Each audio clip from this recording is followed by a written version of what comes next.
Hey, it's Matt from Hidden Machine here, and Alan Wake 2 is finally upon us. I'm sure a lot of people are already digging into the game, but regardless, I have a few tips here that I'd like to share with new players that I think could be helpful. This is all going to be relatively spoiler-free, no story stuff here, just a few useful things that I kind of wish I knew when I went into the game that took me a little while to figure out. As always, I want to thank our supporters over on Patreon. If you've got even $1 a month to help the channel grow, it goes a really long way for us. So thank you to everyone here for their continued support.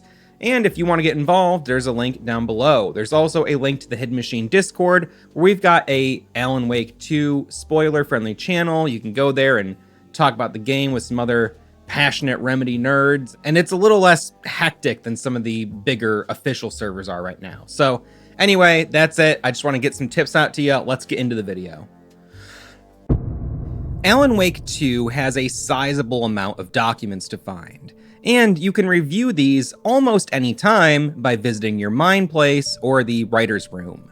New documents have little yellow dots next to them to indicate that you haven't yet viewed them and they're new. However, just scrolling over these documents will cause that yellow dot to go away, even if it's a video file that you haven't actually viewed yet.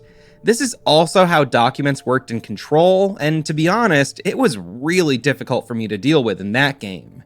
However, all that said, I should give a caveat here, because I noticed in my playthrough that loading a saved game would bring back the yellow dots for documents that I hadn't yet viewed but had scrolled over.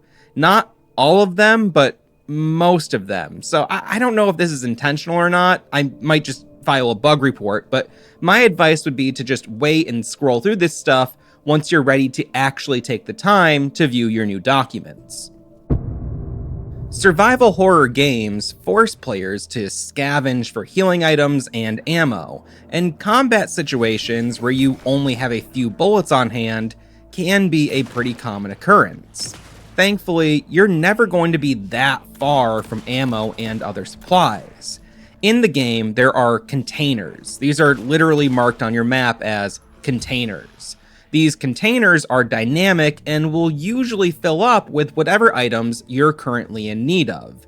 For instance, if you had run out of handgun ammo, it's very likely that the next container you open will have more handgun ammo in it, even if you've already previously opened that container. This only applies to containers. All of the other places where you might find items like the cult stashes and other spots, those are only going to be used once. Despite what I just said, there are potentially going to be times where ammo is really scarce and you're just not prepared for a fight. If you get confronted by an enemy or a group of enemies and you don't have any ammo, running away is usually a viable option.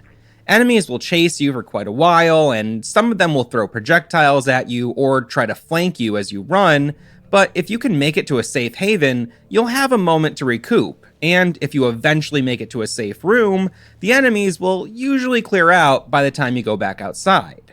Running away is actually going to be necessary at a few points in the game, and that was also the case in the first Alan Wake game. That doesn't mean that you can run from every fight, but it's definitely a helpful tactic to have in your back pocket when you need it. In Alan Wake 2, light is one of the most powerful things in your arsenal. You have a flashlight that works a bit differently than it did in the first game. This flashlight has a series of focused charges, which are used to dispel enemy shields, stun enemies, and blast away darkness. Once you use all of your charges, you'll need to put a new battery into your flashlight. The button that you use to pull out your flashlight is the same button used to replace your flashlight batteries. You tap it to ready your light, and hold the button to replace your batteries. The thing to remember though is that you can replace a battery even if it's not fully depleted. There were a few times where I had only used one charge, and then I accidentally wasted a fresh battery because I held the button just a little too long while trying to pull out my flashlight. This isn't really something that's hard to get the hang of, it's just something to be aware of while playing the game, because sometimes you'll want a fresh battery, even though you've still got a charge or two left in your light. but it can put you in a dangerous situation if you use up all of your batteries without meaning to. I also want to note that I'm playing on a gamepad, and this might feel a lot different on keyboard and mouse. One bonus tip I want to give you is get a notepad. Don't use your phone, get a pen and paper so you can make some notes. You're going to want to keep track of various things throughout this game, and there are a handful of pretty complicated puzzles that you could look up a tutorial for, but I think you're going to have more fun if you take some time to actually solve them, and writing things out and doing a little bit of math, maybe getting out a calculator, will be the way to get those done. So get a notepad, you're gonna like it. It's also fun to go back through your notes after you've completed the game and kind of just reflect on everything. So try it out and see how it goes for you. That's it for today. Nothing too wild, nothing too deep. Just wanted to share a few bits about the game. It's fresh for everyone right now. I'm so excited for more people to play it. Personally, I'm working toward a second playthrough, and then when the new Game Plus stuff drops, I'm gonna be doing a third playthrough. I would love to get out like a longer analysis of the story and everything going on, but if you're playing the game or if you've completed the game, I think you'll understand that there is a lot to deconstruct here.